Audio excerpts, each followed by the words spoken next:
I played sports as a kid. I actually would quite like to be in a sports team, physically in peak condition, playing with, essentially your pals, going out and competing. And everybody was like, yeah, but, that's kind of like, that's dream stuff. Right. Let's take that out of the equation. What would you do? And I'm like, this, actually what I'm doing right now. Hands up, heads down, shake it off, turn around. We're kicking dirt, we're gaining ground. We do it right, do the hill right now. Lewis Mosley. Did you notice I said it correctly? Yeah, I did. Thank you very much. Everybody says Mosley in the States. Yeah. We went by a place in Lake Guntersville, Alabama, where we are today, called Mosley Monogram. And I noticed you said, check out the place Mosley. Wait. Everyone's been pronouncing your name wrong. Yeah. So part of it is from when I was a kid. Everybody used to nickname me Moz, M-O-Z. Oh. So the Mosley thing kind of keys into where that nickname came from. So force a habit more than anything else. Yeah. So when you were a rugged center back from Birmingham, you were Moz? Yeah. So it actually goes a bit further than that. So as a kid, it was Mozza, but then people realised that was too long for them to say. Like, it's funny how people come up with various nicknames and then they mould them and recreate them. Right. So Moz being the shortened version of Mozza, and it's kind of what my dad was called as a kid as well. Oh, really? It's like I started off being called Precious. Yeah. And it morphed into like Most Precious. I don't know. It's just went the other way. Natural. It's just natural. And so here we are. First of all, we've spent a day and a half together, but welcome to Alabama. It's your first trip. It is. It's lovely to be here. First impressions is that it's absolutely beautiful. Never really imagined it to be quite as beautiful as what you told me. Mm-hmm. There was still part of me that just figured that we'd maybe sit on the porch and chew some corn and, rock backwards and forwards. First of all, I don't even know anybody that chews corn. But I love the analogy, like, what do? Those rednecks in Alabama, they chew corn. We did have some good conversation about that, though, that there are some truth in stereotypes, right? So there are plenty of really Southern country people around here, but also not, right? And so tell me what else you've noticed about your day and a half here in the Deep South. So I think the first thing is that the traffic was amazing. In lack of. Just getting here and not having to sit through absolute carnage. The people have been so friendly. There's quite clearly a community. There's a tight family feel that you really get from just wandering around. And the one thing I think that's really stood out is that even, heading off to where I'm staying, you pass people and they say hello. They smile at you. They're actually nice people. Right. I've obviously been to lots of different places all around America, some very busy cities, some more obscure places. And I don't think I've actually experienced people being as friendly as they have here without hearing my accent first. Places like Boston, busy cities, you'll start talking and then, lovely to hear your accent. Where are you from? Mm-hmm. Whereas here, you get the nod and the hello before you've even opened your mouth. So that was quite nice. And obviously, it makes you feel comfortable, makes you kind of feel at home. And then, you sort of look at the natural beauty that you've got around you. It's like a mini paradise, really. Mm-hmm. And it's not, in my mind's eye, what I kind of pictured when you think about Alabama. And I think, there's, again, back to the stereotypes. There is a stereotype of what perhaps you would perceive Alabama to look like. I certainly didn't envisage boats on the water, Lake Guntersville, and just how spectacular it actually is. So delighted to obviously have had the experience firsthand. Well, and we've already talked enough about you have to come back for a whole week now to explore everything. And bring the family. Bring the fam. What is the name of the town you live in the UK? So I live in a small village called Ostry. Ostry? Ostry. So imagine you were spelling out Austria, and rather than the R-I-A at the end, it's R-E-Y. Okay. So village has got a couple of thousand people that lives in it, and it's on the outskirts of a town called Tamworth, which is where I spent, kind of the second half of my childhood, which is an overspill of Birmingham. So effectively anybody that might want to commute to their job in Birmingham, but didn't perhaps want to live in Birmingham, spilled out into Tamworth. Tamworth grew, but Tamworth actually as a town, we were talking about this yesterday when we were out, has a castle that's like 1,000 years old. So it's got quite interesting history, but if you're actually from that place, you know, as I guess is kind of the nature for all of us when we're from somewhere, everybody's from somewhere, kind of don't think it's that interesting when you live there, but to others, it kind of has a bit of meaning and a bit of interest. The village obviously has a pub that you saw. Right. And it's like 500 years old, has a thatched roof. And other than the church, we then have a post office to go with the pub.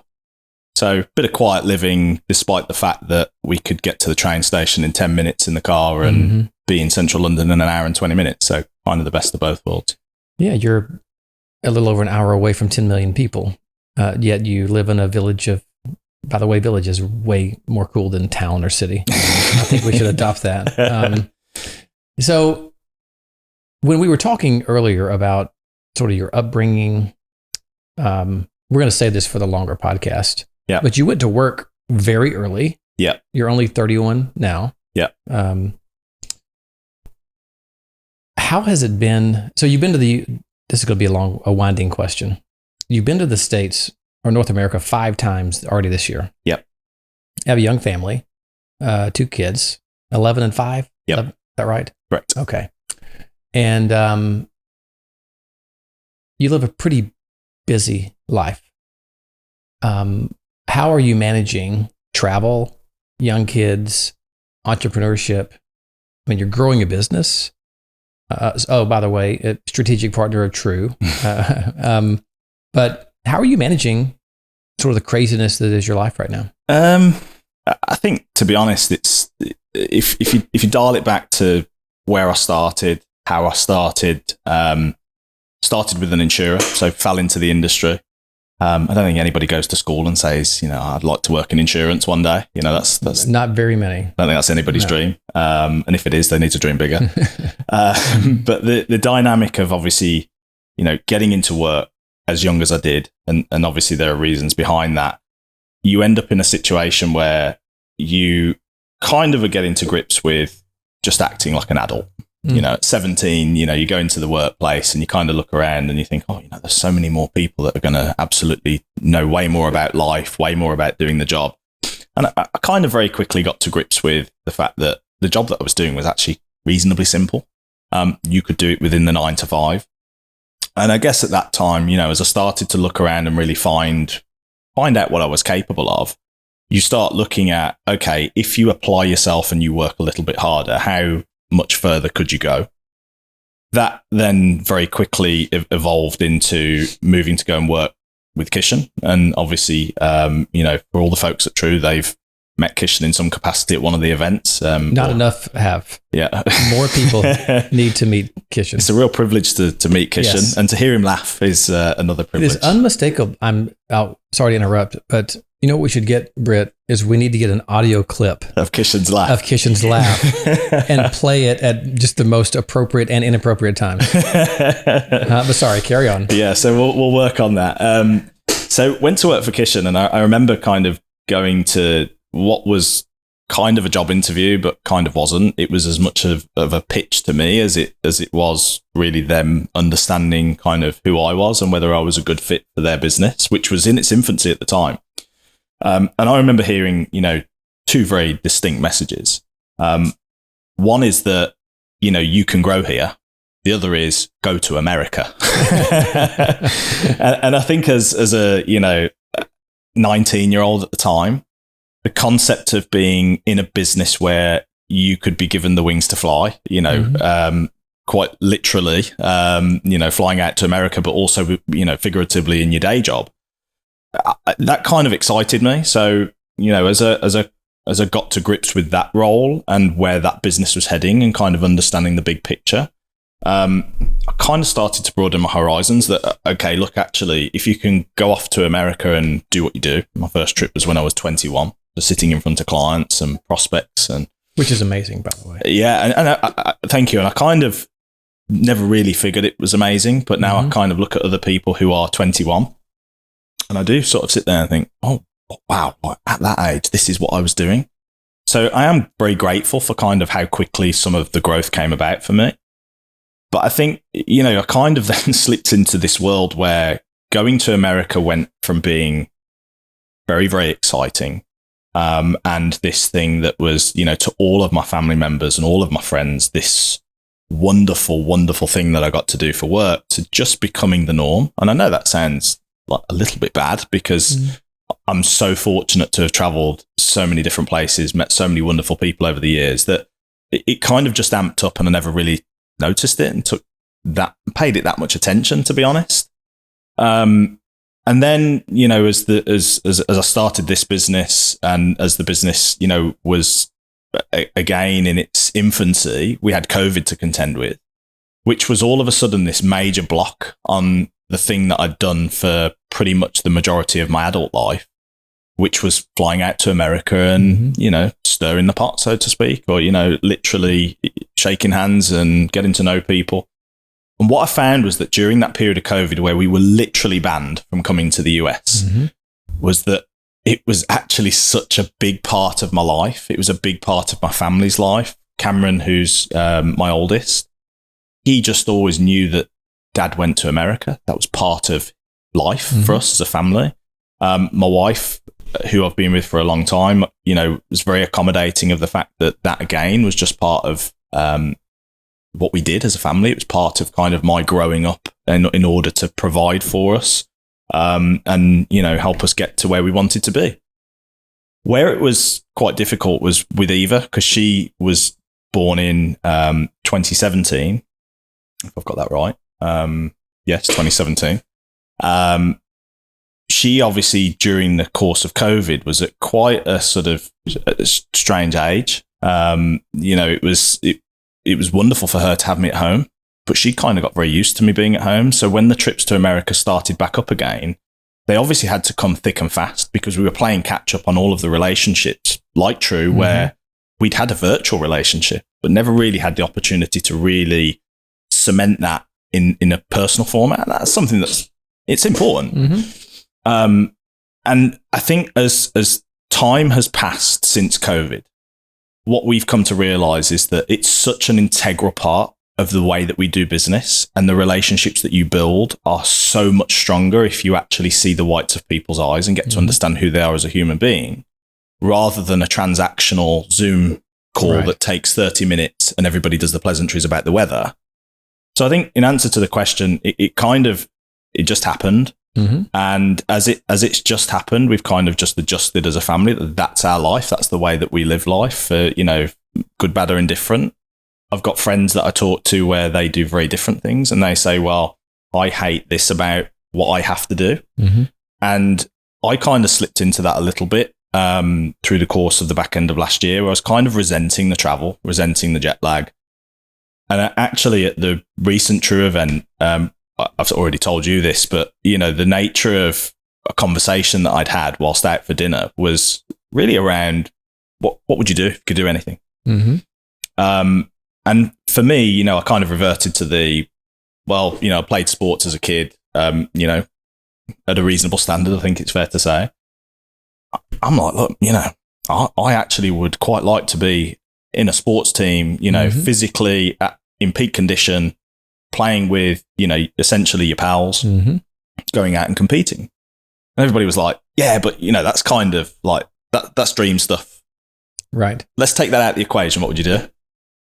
And I'm like, this, actually what I'm doing right now. We shared that. We share that. Yeah.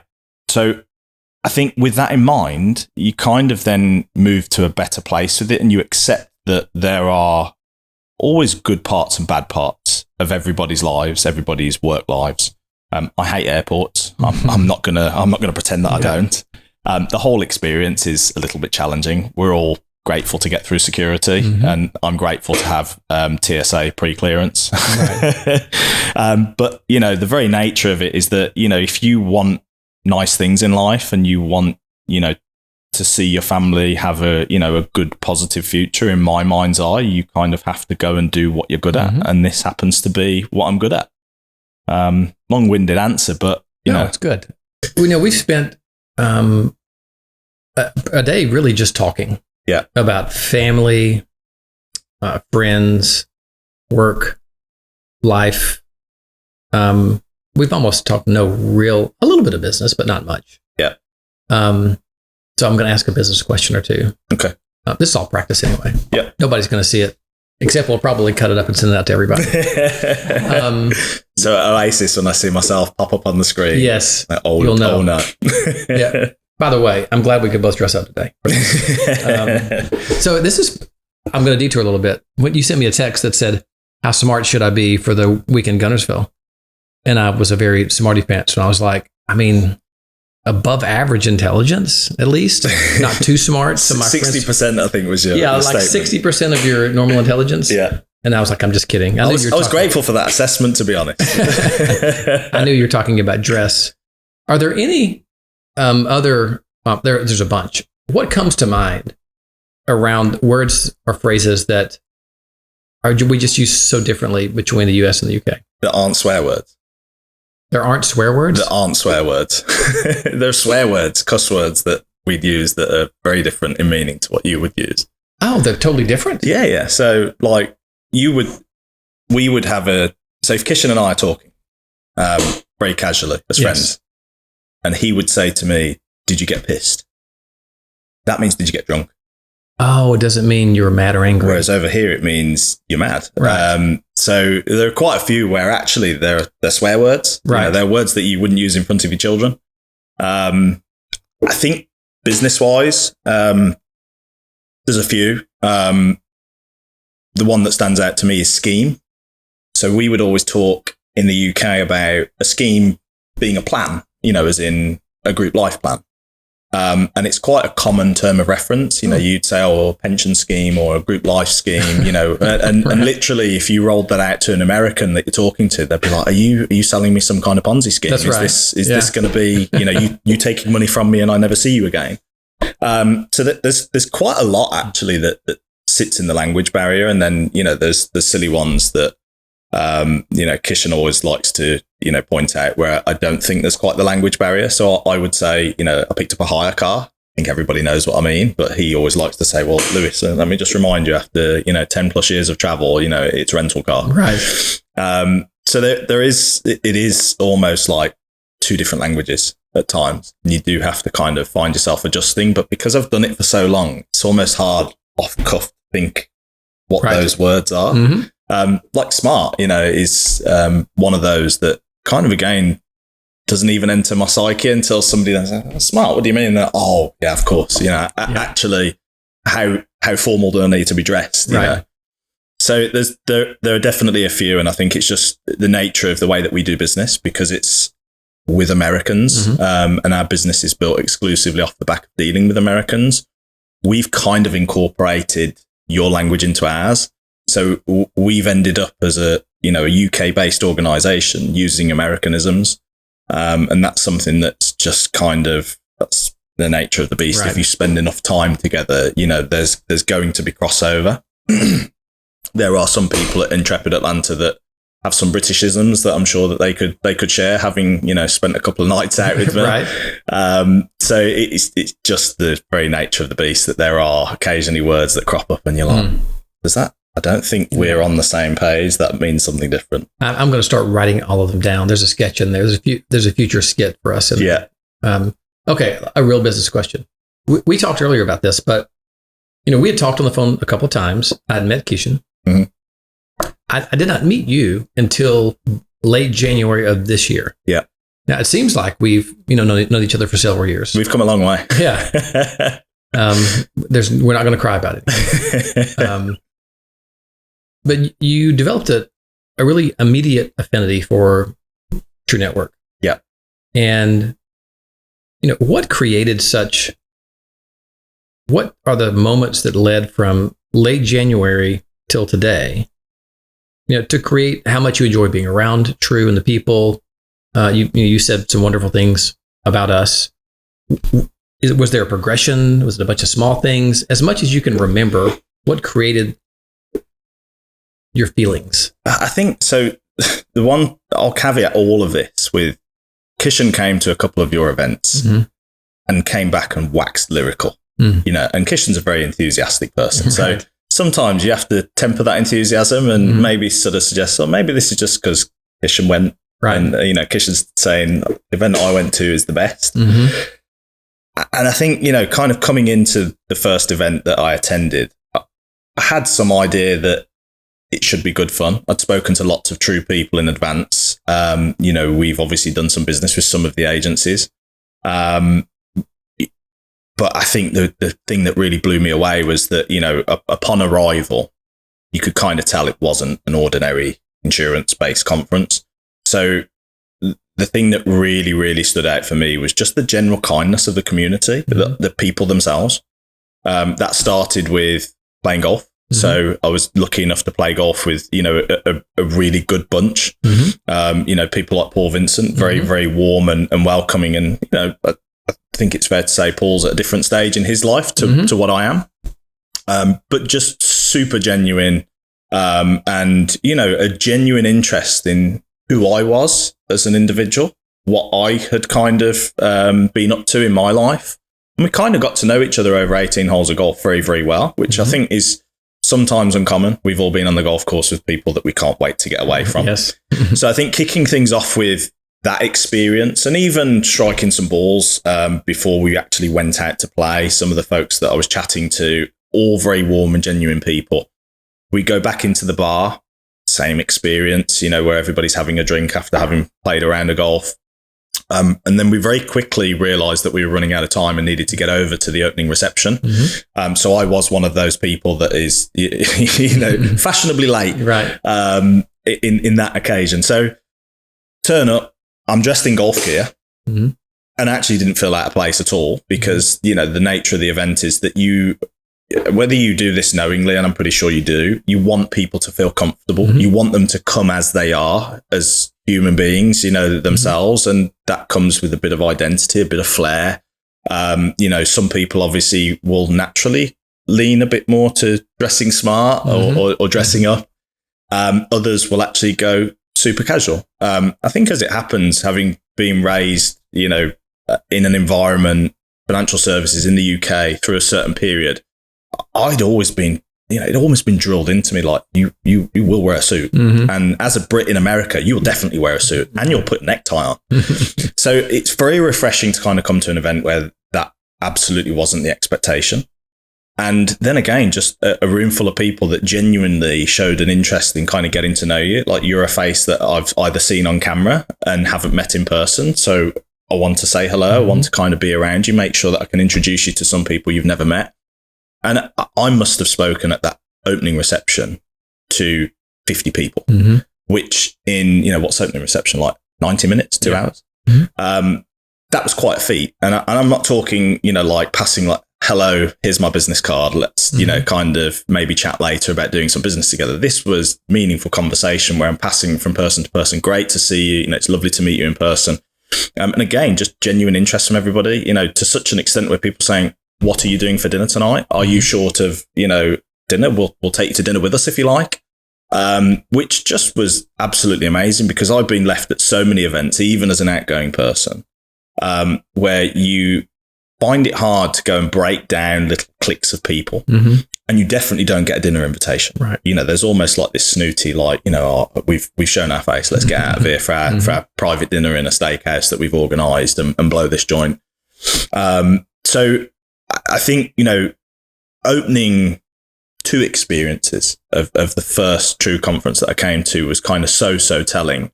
And then as we kind of worked our way through, the content was upbeat. It was very, very positive.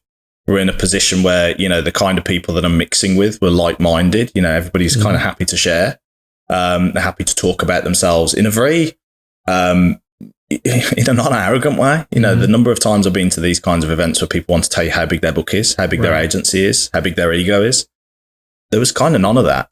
So right the way through the first conference, you know, from opening golf session through to the bar on the last night where I kind of maybe got to bed a little bit late, I made lots of friends. Right. And that was the thing that really stood out. And I kind of never chatted business to anybody throughout the whole time that I was there. It was about connecting with people on a human level. doing some learning, understanding, kind of, people's pasts, where people are at kind of with what they're up to at the moment. People like Eric Ross, was dancing like an absolute lunatic on the stage, which, as a fairly reserved British person was a bit out there. I was worried for him till I actually got to meet him and realised there's no worry at all. Yeah. So, I made lots of friends, and I think, just the general refreshing nature of how you actively try and be different. And I think it's a real credit to the organisation that the people actually come together and share that vision. And I know that kind of sounds a bit, it sounds a bit corporate almost. Yeah. But there is actually just the shared culture that kind of passes around and swirls over people whilst they're there. And I think, that was my experience as I kind of experienced it and felt it emotionally. And TLA was just, everything that I'd experienced and more, because there were more people there, more enthusiasm. I think it's fair to say that there was more diversity, TLA, because you've actually got a group of people together that all do different roles, and they represent their own agencies in lots of different ways. So the learning that actually takes place is just huge, but absolutely off the scale. And it isn't, let's give you an insurance legislative update on something that you could read about in the press. It was actually content that's designed to make people better human beings and better in their work life. So, again, long-winded answer. No, it makes me feel great, because a lot of the things that we actively try to do are coming across. Yeah. One of the things that we've tried, and this wasn't intentional in the beginning, but we've been more inclusive in the content and attendees. And I don't mean inclusive in sort of modern language, but it's many organizations like ours focus on the owners and the producers. That's the primary focus with networks or collaboratives. You either have sort of these leadership ownership meetings, or you have sales conferences.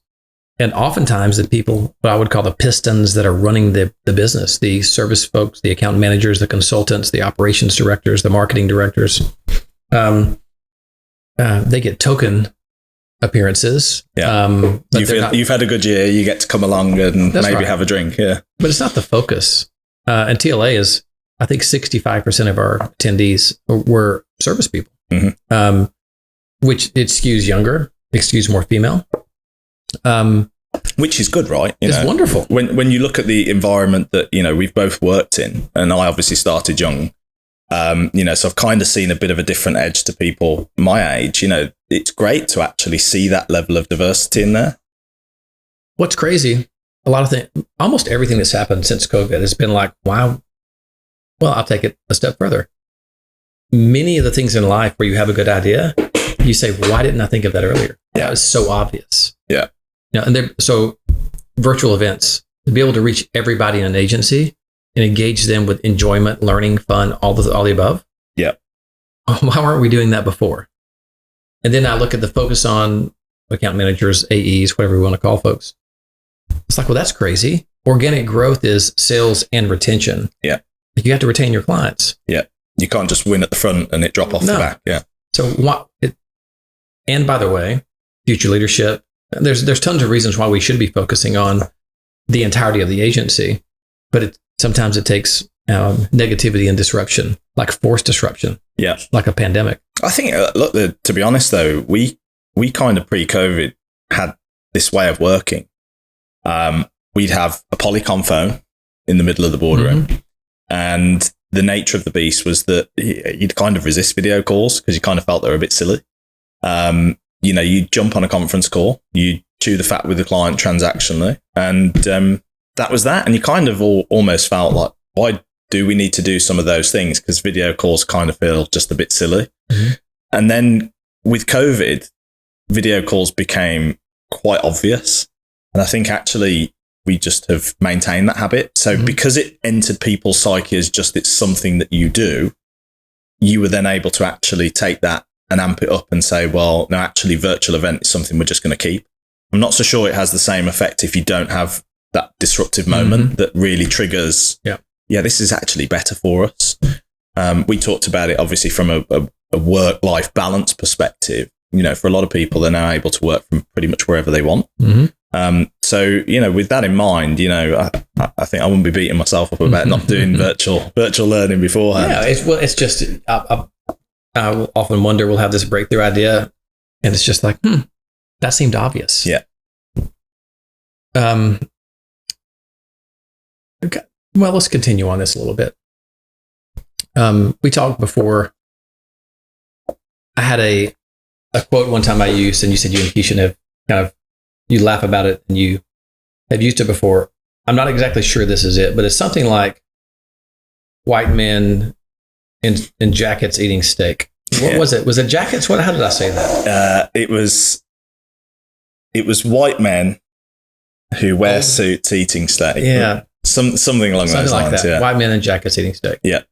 But what I mean by that is, are a lot of finance, insurance are older white males who have reached a certain status in life that happen to wear jackets, that go to steakhouses, and you have a private room and you eat steak and you order the sides and an appetizer and you drink wine. You talk about, I don't want to offend anybody here, but you talk about your club that you belong to. Nothing wrong with, by the way, with belonging to a club. Nothing wrong with that. You talk about the trip that you took or the watch that you purchased or your car. And I've been in so many of those in my career when I'm sitting there bored out of my mind. Yeah. And we've been really fortunate and true in that we started with a diverse ownership group, right? So of the first 19 agencies that joined True, there were 8 or 9 female-owned agencies. Yeah. And it's, now that we have 80, there's 22 or something like that. What's it like from an attendee's perspective to have a diverse group? That may sound like a trite question, but I don't go to other industry events. Mm-hmm. So what's it like when you come to, you mentioned TLA earlier, that's our True Learning Academy, our signature event where like everybody comes. Yeah. Is it as different as people tell me? Yeah, I think it's hugely different. I think, when you think about the nature of the attendees is everything. You will know this because you will tailor your speakers, your content to be fit for the audience that you're inviting. I think, and we talked about this from a personal level over the course of the time that we've had together. I kind of, starting young, kind of always felt this real sense that, I've got to perhaps suppress a little bit of my own personality. I'm kind of in my 20s and I've got to mix with, white men in suits who eat steak. And it almost was very transactional. Transactional is kind of a good word. That's the nature of these conferences, were a bit transactional. Somebody would stand up, they'd give a presentation, you'd roll into the next session, somebody else would stand up, give a presentation. And those presentations were all kind of angled towards a very serious, sort of nature. I think, one of the things that you do a great job of is that you recognize the fact that your audience are current and future stars of the industry. So people that are, in growth mode. Mm-hmm. And I mean that from a personal level, not from a business level. And they need guidance in order to help them be better and be more thoughtful and actually, display the empathy that they need to display to understand clients and to be able to help clients. So I think your ability as an organization to actually have tailored your content to that diverse audience is part of the success. And as a result of, it's chicken and egg, isn't it? Did you invite all the attendees first and then start tailoring the content? I think being amongst the diverse group of people that, being blunt about it, is of a similar age to me, it is also kind of part of the wow factor, because it isn't, older white men who wear suits who eat steak. So I think that the dynamic there is that you're accepting of, this is what the future looks like, and this is the content that we're going to build for those people, because we listen to what they've got, as challenges. And, you're kind of very good at testing out what content is good, bad, and indifferent through some of the other things that you do. Things like, your virtual academies. I'm sure you'll be able to record numbers of, how it's performed with speakers, etc. So I think in answer to your question, is it different to, other events that I've been to? Without shadow of a doubt. And I think that boils back down to the recognition that diverse audience that you want to continue to attract is just different to, perhaps the audience that others might be looking to attract. And that's not to take anything away from others and the way they do things, because some people feel comfortable with that. Yeah. But I think you found a nice sweet spot in that, you attract the right kind of person to True that's a good fit for True. And as a consequence, it all clicks into place. Audience, content, and the feel of the actual conference itself. Other conferences will, have their own audience, will have their own content, and will have the feel that the audience and content kind of helps to create. It's interesting. You don't know this because we had a leadership call today. You were actually outside, and I was in here we have a leadership call each month where anyone within leadership in our agencies can dial in. And I have an interview similar to this, except it was virtual. And we interviewed Dave and Marsden Klein today, who have a management consulting team, leadership coaching, management accelerator program. It's an unbelievable business. They're not going to be able to keep up with their growth because of who they are and how good they are. But one of the things we talked about today was how certain organizations, when they establish their culture, I think Dave used the word prickly. Maybe not. I'll think about that. But it's like, to be really good and excellent, sometimes you have to be offensive. Like you have to offend some candidates that you're recruiting, or you may have to be offensive. We're talking about recruiting. So for example, he mentioned that Netflix has this, they only deal with A players, and they have such a competitive environment that if you don't want to be an A player and only be around A players, B players don't make it. C players don't get in the door. Yeah. But even B players just can't survive in their environment. Yeah. Where you might have a more corporate company that says, B player's fine. They know their role. They just want to show up to work. But that B player, they literally are appalled at Netflix's strategy. Yeah. Or Dave worked with Ray Dalio at Bridgewater, and they have it's a very ruthless type of culture. Yeah. And I mean, on purpose, where it's like every day is, they call themselves the Navy SEALs of the finance industry, investment world. And it made me think about the True culture, and that we are not very attractive to those very white man eating steak people. Yeah. And I that is a terrible analogy, granted, but it paints a picture worth. Yeah. But if someone is only interested in going to an event and learning insurance content, and they really want to spend 2 full days being educated, around, granular insurance training, and they don't like concerts and fun and music and a little humor from the stage, they're going to be almost repulsed by us. Yeah. They're going to be like, I don't want to be part of that. Yeah. And I think that's great, having the self-awareness to know that that's who we are. Yeah. Because there's 100% a place for that person that doesn't want that. Totally. It doesn't mean they're a bad person. No. It just means that that's actually what they're more comfortable with. That's right. And I think, when I think about the diversity of the people that are within True, you look at True Learning Academy, without being, kind of too political, but, I am white and male, and I work in an industry that we've, just agreed as predominantly being, white and male. You've heard Val's quote that has now gone rampant in our industry, that it's male, pale, and stale. Yes. Yeah. So we are not stale. And you're not very pale.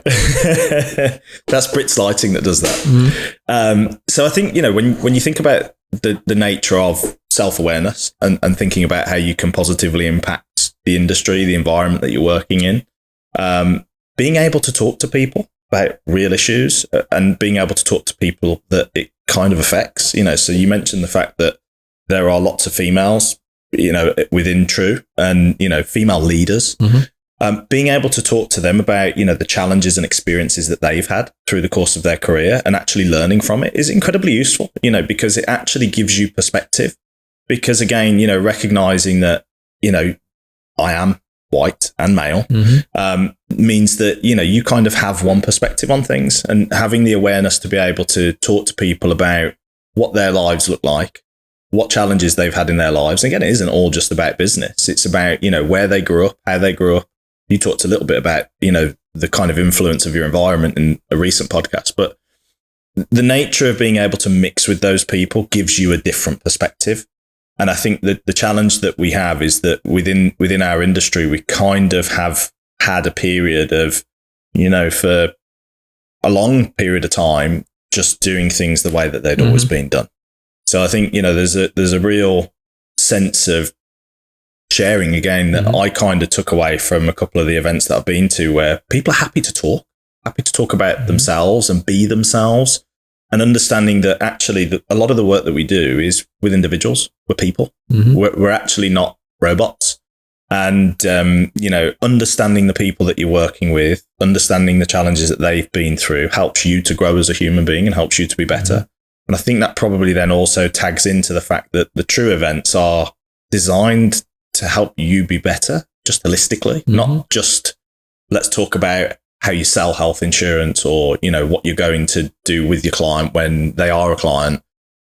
It is around, putting your mindset into growth mode and being around people that share that mindset and share that sense of wanting to be better. And I think that kind of extends to lots of different topics. And I've had lots of really robust conversations with people about some very, very random subjects since I've been to True events. So again, that's kind of just part of the underlying culture that you have within True and the people that are there. And I think, there are some people that are comfortable with that and some people that, are never going to be comfortable with that and would never have the types of conversations that perhaps we've had. So, yeah. We were talking about your business a little bit and sometimes the challenges you face in brokers communicating what you do and how you work. Yeah. And I was thinking about this. Setting up someone for a referral should be the easiest thing in the world. And we overcomplicate this all the time. Yeah. You guys are an international benefits consulting firm. Is that fair to say? Yep. And you can work in most any country. Yep. In the world. Yep. In the world. That sounds like such a big area. Why do you think brokers or advisors struggle introducing you into a client or a prospect conversation? So I think there's a few things that stand out. So the first is a lack of understanding. Be it that we make it too complicated, be it that they make it too complicated in their own mind, or that they think that it's a bit more transactional than it actually is. So the number of times we get phone calls where it's like, look, my client's going into India and I've already predetermined that you're going to find them a quote for Indian health insurance. Like, no, stop. We need to take a step back. So I think lack of understanding is probably one. Being a control freak is another. And look, I absolutely don't blame people for this, where there's not that implicit trust that only really gets created over the course of a period of time working closely with us. Clients sometimes, agencies are sometimes a bit fearful of putting clients on the line with us and saying, look, go talk about a topic that I have absolutely no understanding of with my client, and let's hope it goes well. And I think, the third and final one just boils down to a laziness, if I'm honest. I think some people actually would rather just say to their clients, we don't do that. Much to their detriment, as I think we've seen in the past. I think, you've seen, yourself that there have been instances where agencies have popped up over the years and said, lost this client, did nothing wrong. But actually, I just didn't talk about the fact that we could have helped in this certain area. So I think with those three things in mind, the one thing that we've kind of, decided between us in the time that I've been here is that we obviously need to simplify the messaging, make sure that people have a really clear understanding of kind of how the referral type conversation should go. What are the outcomes from that conversation? So how is it going to effectively end for the client? And what's the intervention going to look like from us? I don't think I can do anything about lazy people until they actually experience that loss for the first time, and then they learn. So yeah, I think the key challenge for us is just making sure that we make the message as simple as possible to help people understand that we're just their go-to for global benefits. No matter what the intricacy of the topic, come talk to us. And the nature of the beast is that we don't behave like lawyers. We aren't product orientated, so we're not trying to instantly sell people something. And number one goal as a business is to make sure that for our partners who we work closely with, we represent them well. And representing them well isn't actually chasing down a check. Representing them well actually is making sure that the client has a reasonable pathway for a solution. And the reason I say a reasonable pathway is that, we're not going to work for free. If there is substantial work for us to do, we need to obviously get to a point where we have got engagement from that client and we've got a formal agreement with them. But, just getting to the point where people understand that they can turn to us as a resource, they can pick up the phone to us and say, hey, look, I've got a client and they're shipping some people in from a different country into America. Can you tell me about that country? Tell me what the people are likely to be up against when we put them on the US benefits. So it kind of doesn't matter which country or where. What does matter is that people don't start to layer in their own interpretations of what they think should happen. Almost just start at the point that looks like a BAS type referral. We should probably start talking to them. Yeah. It seems, I've said this to our True Network members, that when you think about sales and retention, from a sales perspective, on all your capabilities presentations are theirs to have international benefits as a strength of the firm. Yeah. Not as oh, by the way, we do this. Yeah. This is a strength. On all of the renewal presentations, on every single renewal presentation, there should be a question. Are you, or do you plan to be, or plan to expand internationally? Yeah. Because when you pick up those, you're going to pick up folks who you did not know were planning, or there's an acquisition. And for you to get ahead of that, or identified on the sales side when nobody else is asking, that seems like it should be easy. And it's just not. But it is. I think people make it hard. And so people used to always ask me, when we had our agency and we would work with those referral sources, and they would say, tell me what to say when I'm asking someone about their health insurance. They wanted to be experts. I would just say, just evangelize us. Yeah. Right. Tell that prospect, we have the best benefit consulting firm in the United States in our office. I would like you to talk to Scott. I promise you, you will not feel like you wasted your time. Yeah. That's it. You don't have to know anything. I'm going to steal that completely. Absolutely. It's open. I've said it 1,000 times in my life, 1,000. Like, all people have to do is evangelize that we have the best international benefit consulting firm in the country. Yeah. At our disposal. And by the way, they are also independent part of ours. Yeah. They have no prejudice as it comes to product or solutions. And you can either walk them through. Yeah. You guys do a ton of work for free. Yeah. Because that's what leads to your paid work. Yeah. And by the way, let me address this head on. People have to stop worrying about fees so much. You guys are doing such good work.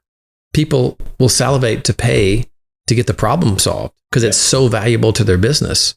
As a matter of fact, they should be probably charging more sometimes. Yeah. I think the way that I think about fees from our perspective is that it brings about transparency, and transparency shouldn't be something that you're scared of. From a client perspective, what they're actually buying is they're buying sleep insurance. So they know that if they work with us, they're going to ensure that things are set up correctly, that they know what they need to know. What's actually worse is if they choose to go a different route, tap it into Google, end up coming up with the wrong, outcome for them as a business, and get a fine from a regulator somewhere. Now, our fees are not huge. We actually think that our fees are really reasonable. And actually, I know that they're reasonable compared to the rest of the marketplace. And the nature of the way that we operate is that we want to ensure that clients are educated to make good decisions. We're not there just to flog products, as you mentioned. We are there to make sure that they have the right information to make the right decisions for their organization. And sometimes that involves paid work, and other times it involves, why would you do this? This is just the easy answer. It's taken me 5 minutes of my time to listen and understand what you're saying to me, and here's the answer. Just go do it. So I think, you're absolutely right. Fees shouldn't be something that scares people. It's actually something that just makes a relationship clean. It helps people's understanding. talking about true events, we talked a little bit about this.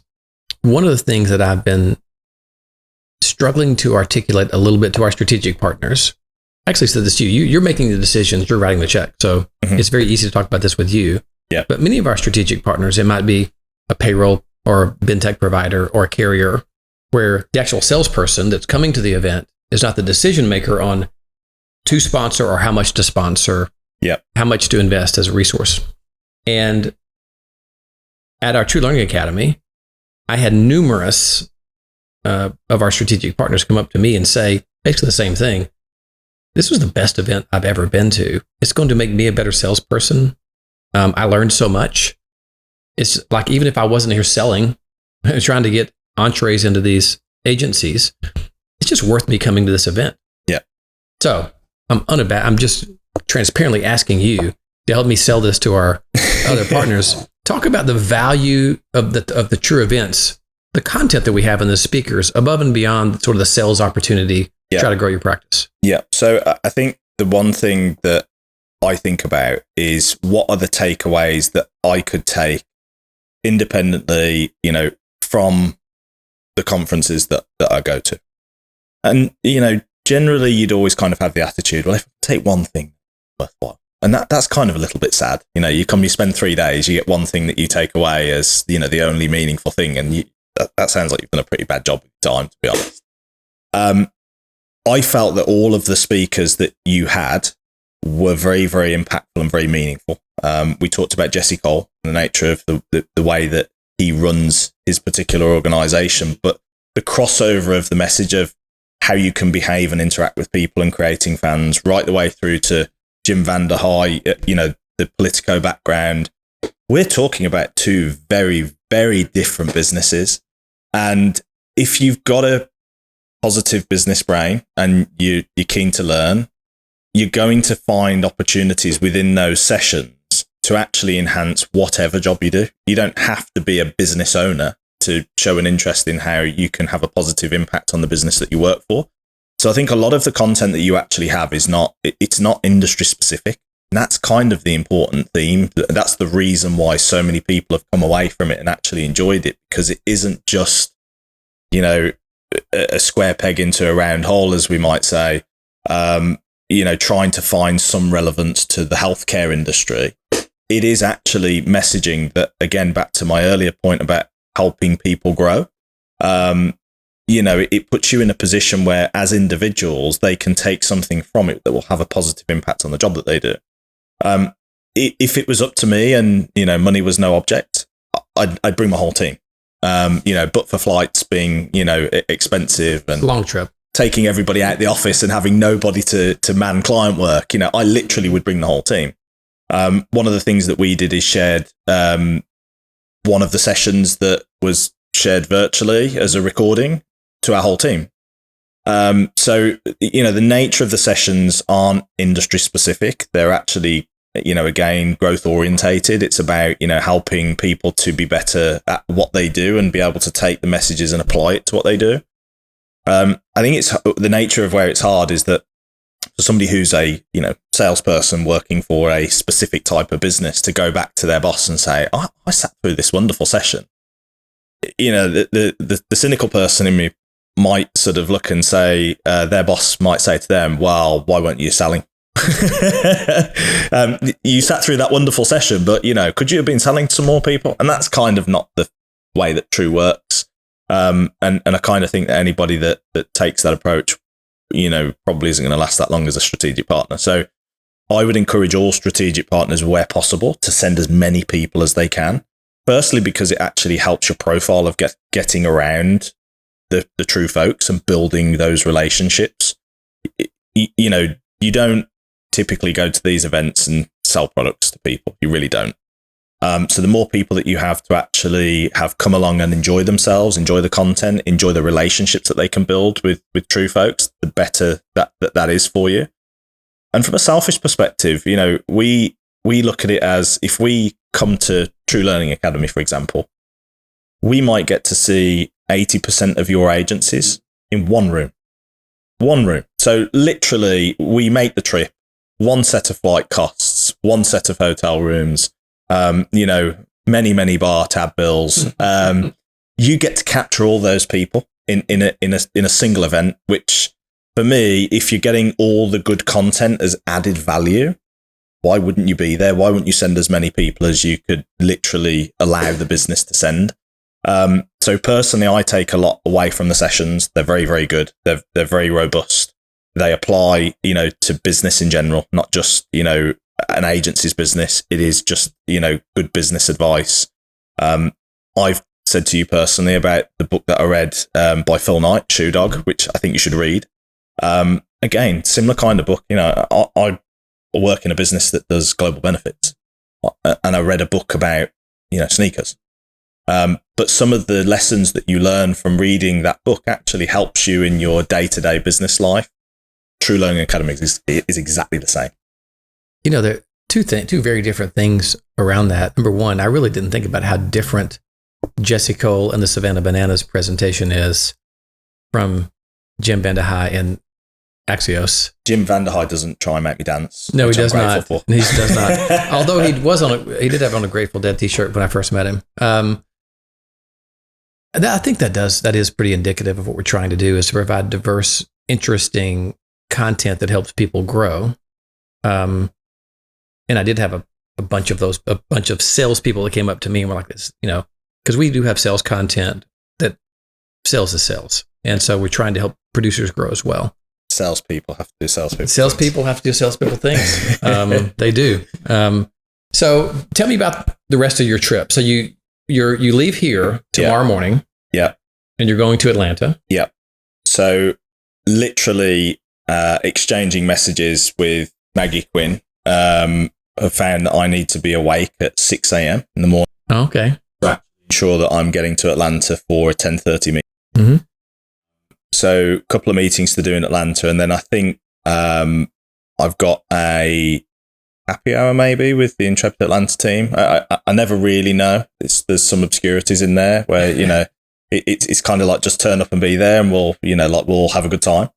I think followed up by some baseball. Going to a Braves game. We talked yesterday about the concept of slow sports not necessarily being my first sport of choice. But I'm sure we'll have a great time. I really think it's going to be more like a party with a game in the background. Yeah, that's kind of the impression that I get.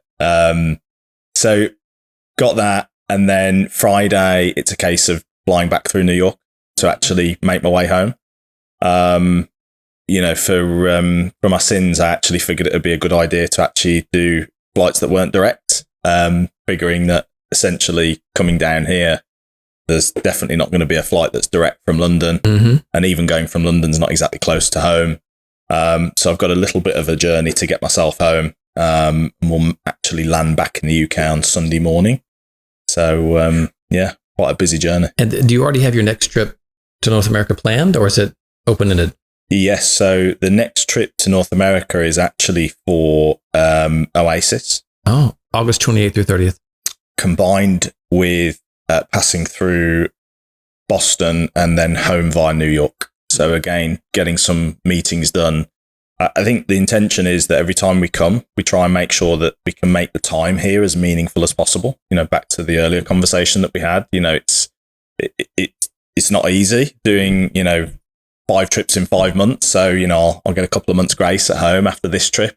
But obviously, as we head towards Q4, the trips do lighten up because typically folks don't want to see us. They're in the thick of renewal season with their clients. So it's kind of the last window of opportunity to really catch people in a meaningful way at the back end of the summer. And then I think there's one more trip laid in there where I'm heading down to Austin, Texas in October. So I'll finish up the year relatively light compared to the way I started the year. But the trips get mapped out pretty early. And, for example, I've already got my flights booked for January for owners meeting. Right.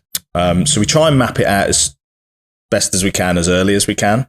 And inevitably, despite me trying to avoid being in America all the time, I end up still having to, layer in trips in between. So, well, with that, some things that I heard, also Val and I decided last night at trivia, we have a local Tuesday trivia night at Lewis. By the way, let's not talk about terrible. Our performance was terrible. We decided we're going to come to the UK late January, early July. Late June. early July. I said late January to early July. Yeah, we're staying with you for January 6 months. to July, that's fine. Yeah. Late June to early July. And then there's several other times we'll see each other. So that's going to be cool. Yeah. And we still have a great dinner tonight. Yeah. We've got drinks on the lake. Yeah. And then you're leaving a little bit early. So yeah, after tonight, I won't see you. When's the next time I'll see you? Probably Oasis, actually. Oh, so in late August. Yeah. So that's not bad at all. Not long at all. But no, look, it's been an absolute pleasure, and appreciate the time that I've obviously been able to have, coming out here somewhere that, but for knowing you, I'd never visited. So I'm grateful for the opportunity to be. Cheers. Cheers.